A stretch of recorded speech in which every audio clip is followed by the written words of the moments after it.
Operation London Bridge. That's the code name given to the plan in place for the days and weeks after Queen Elizabeth II's passing. The Queen has been sitting on the royal throne since 1952. That's the longest reign of any monarch in British history. And during that time, she's seen over a dozen UK Prime Ministers, nearly 20 Summer Olympics, and over half a dozen popes. The Queen is the cornerstone to the Commonwealth, the patron to almost 600 organisations and charities, and plays a pivotal role in the UK's alliance with many countries. So her passing will bring about a lot of change. Not just for the United Kingdom, but potentially the world.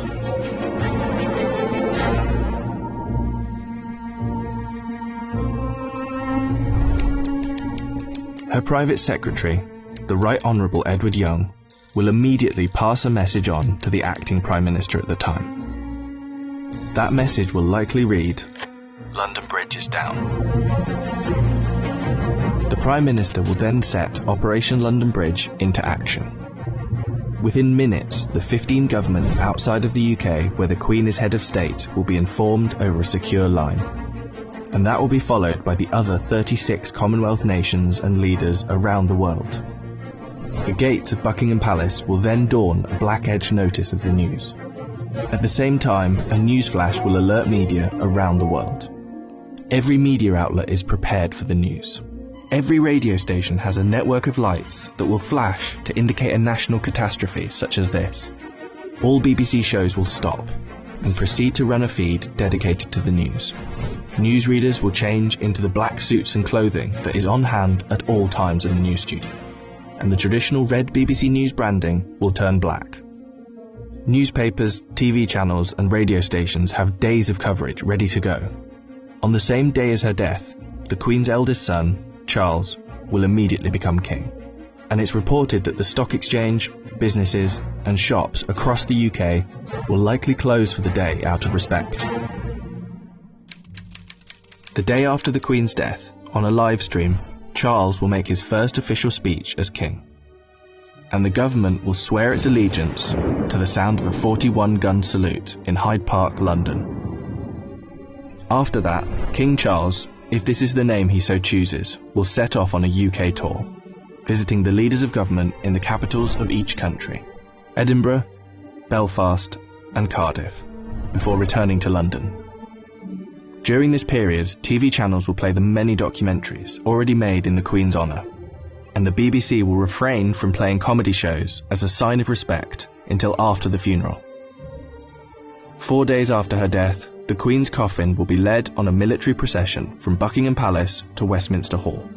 Here she will lie in state over the next 4 days, and after which King Charles, family and dignitaries will pay their respects. Then the doors will open to likely hundreds of thousands of people queued up outside.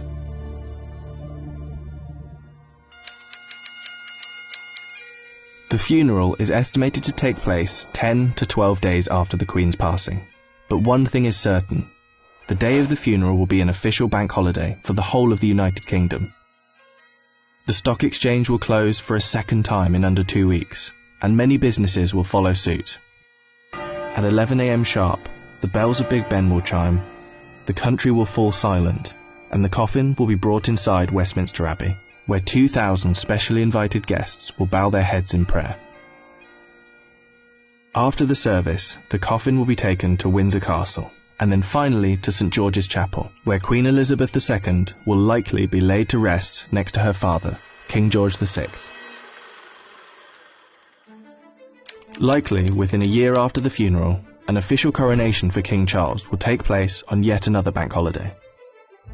All in all, accounting for the multiple bank holidays, funeral expenses and coronation celebrations, the Queen's passing is estimated to cost the UK economy billions of pounds.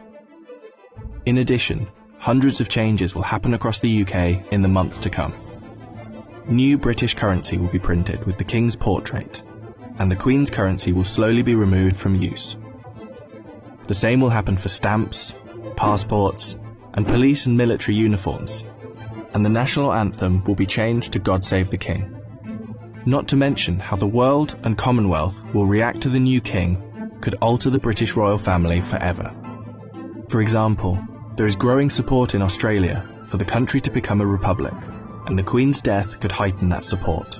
This could lead other countries to follow suit, which would almost certainly weaken the British monarchy. This scenario will one day be upon us. Operation London Bridge will be triggered, and arguably the biggest funeral of our lifetime will be witnessed around the world. This will be the end of an era.